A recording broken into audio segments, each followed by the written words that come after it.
Dan N'Doye est un joueur de football suisse d'origine sénégalaise, âgé de 24 ans et évoluant au poste d'ailier droit au FC Bologne. Après un Euro réussi l'été passé, il est en train de réaliser une superbe saison en Italie. Aujourd'hui, on se lance à la découverte d'un talent qui pourrait bien devenir un joueur majeur en Europe dans les années à venir. Bienvenue sur Transversal.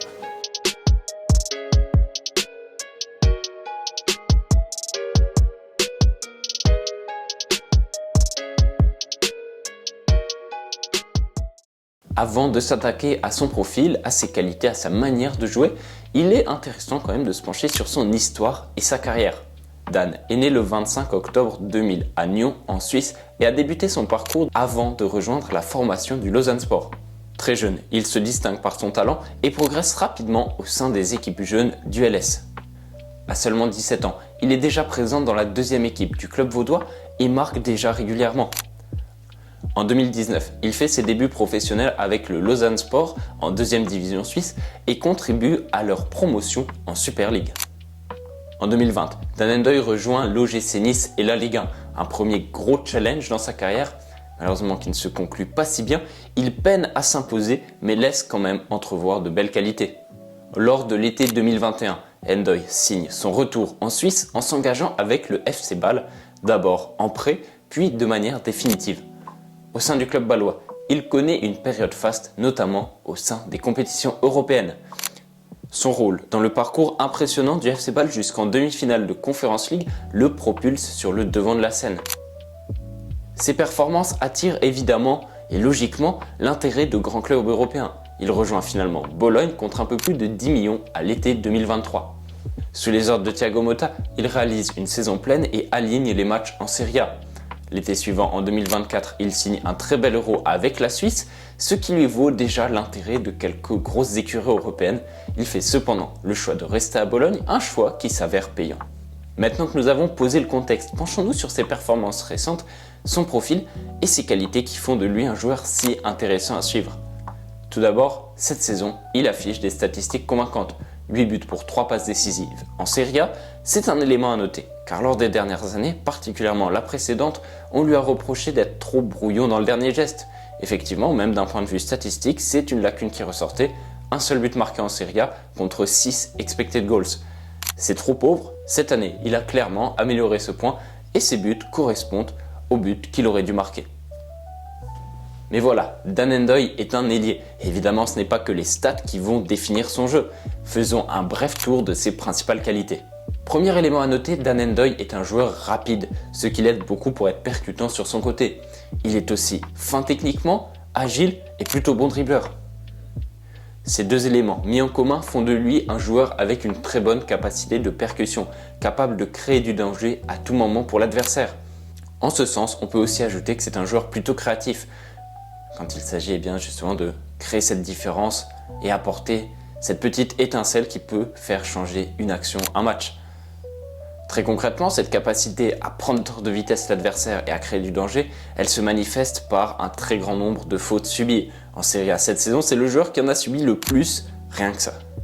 Un autre aspect qu'on peut mettre en lumière, c'est sa capacité à multiplier les efforts sans ballon. C'est un joueur qui a une très bonne endurance et qui a un véritable esprit combatif aussi, ce qui fait qu'il participe très bien au pressing et qu'il va faire les efforts défensivement. C'est un joueur qui va vraiment mouiller le maillot pour l'équipe et ça, je pense que tout coach saura l'apprécier. Ces différentes expériences l'ont montré par le passé aussi, c'est un joueur qui est extrêmement polyvalent. Il n'y a rien qu'à prendre. Ces 2 saisons qu'il a disputées au FC Bâle, il a joué sur l'ensemble des postes offensifs quasiment.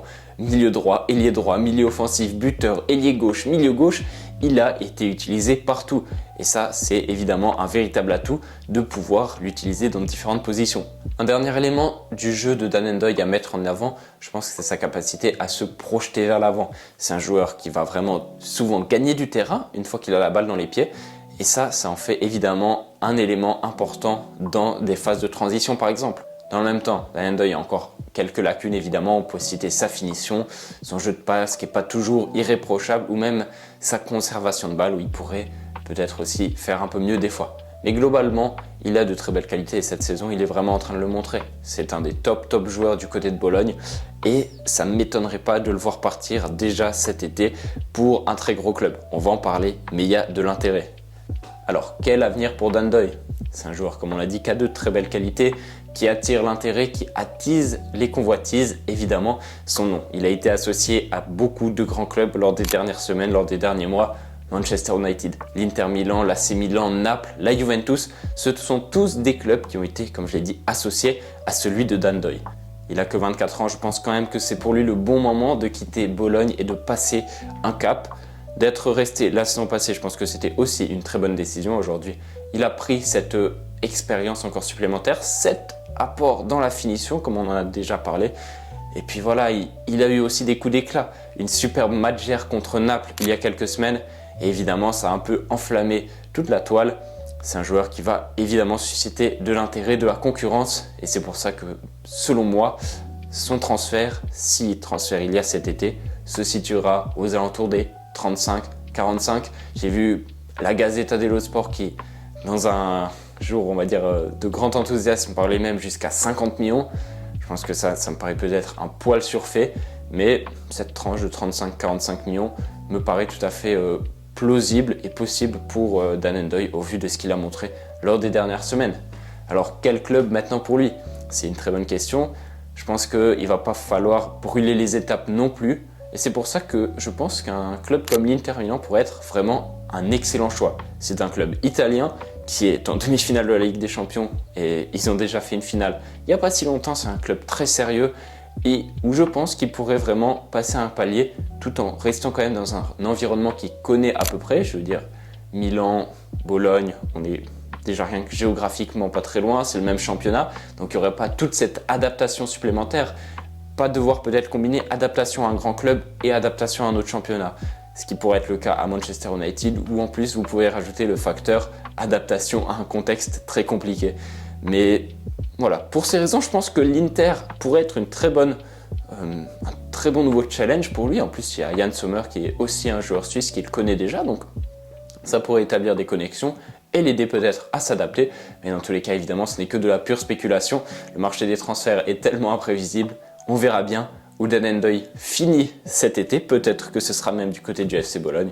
Mais en tout cas, gardez un œil sur lui. Je pense que c'est un joueur qui peut vraiment être plaisant à suivre et sur lequel vous avez envie de vous attarder peut-être un peu plus, d'aller checker un peu ses matchs.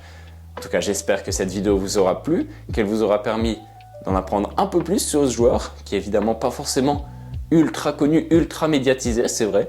Mais voilà, c'est des joueurs, il y a beaucoup de joueurs comme ça qui sont très sympas et sur lesquels eh bien, je pense qu'ils mériteraient qu'on s'attarde. D'ailleurs, si vous avez des idées, donnez-les-moi en commentaire et peut-être que j'en traiterai dans une prochaine vidéo. En tout cas, ce serait avec plaisir de toute façon que je lis vos retours en commentaire. Merci beaucoup d'avoir écouté jusqu'à maintenant et moi, je vous dis à très bientôt. Ciao, ciao!